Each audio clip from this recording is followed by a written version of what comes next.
In this video, we're going to show you how to create an incident record in ServiceNow. Here we are at the home page, and I have my application navigator here. I want to see just the applications and modules that apply to incidents, so I'm going to type that into the filter here at the top. Now I have just the items that belong to incidents, and I want to create a new one, so I'm going to click here. And here's my new incident record. I'm going to toggle the navigator off so I have more room on my screen. So the first thing we want to do is we want to identify who brought the incident to our attention. This is a reference field, so if you type in and press tab, it'll find that item in the database. If there are phone and location attached to that record, then those will fill in automatically. Remember that the configuration item and the assignment group are linked to one another. In this particular case, we're going to say that there's an Outlook outage, and so we want to change this configuration item to email. It's also a reference field, so we'll type in email. Notice that the assignment group changes, so those are linked together. The next thing is the category. Again, another reference field. Here we're going to pick application failure outage. Notice that this is a required field because it has the asterisk here. The next fields are impact and urgency. Those are defaulting to normal. If you were to set those both to high, then the priority would go to critical, and there'd be a major incident tab that would show up here. Down on the major incident tab, if we look down here, we can put in the number of users. We can look for a location by unlocking that field. We can put in the outage time. We can put in summary notes and business impact, and that will help.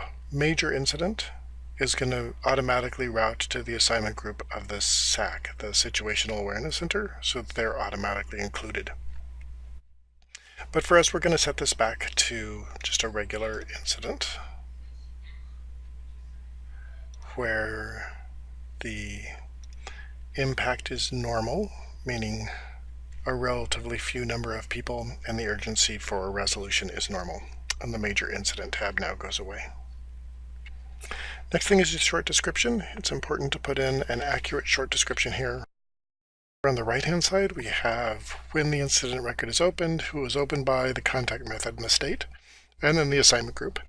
You can go in and change that assignment group if you need to. You can also put in who it's assigned to, although most of our business processes allow the assignment group to do that once they've been notified that the record exists. There are 3 fields down here where as you add people to these lists, then they will get notified. There's a work notes list here. You can add people that are in ServiceNow or put in other email addresses that are there, or put yourself in.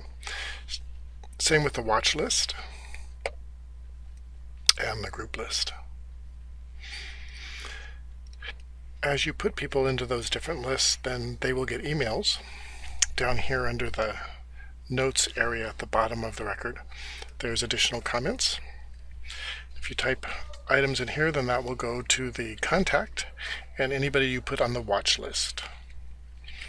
And then the required field is the work notes, and anything you put in the work notes will go to the assignment group, the technician that it's assigned to, and anybody you put on the work notes list as well. Once you click submit, then the record gets placed in the database and various people get notified, namely the contact, the assignment group, anybody who's in the assigned to field, and then depending on what's been put in the record, people on the work notes and watch list groups. So I'll do submit. And that's all there is to creating an incident in ServiceNow.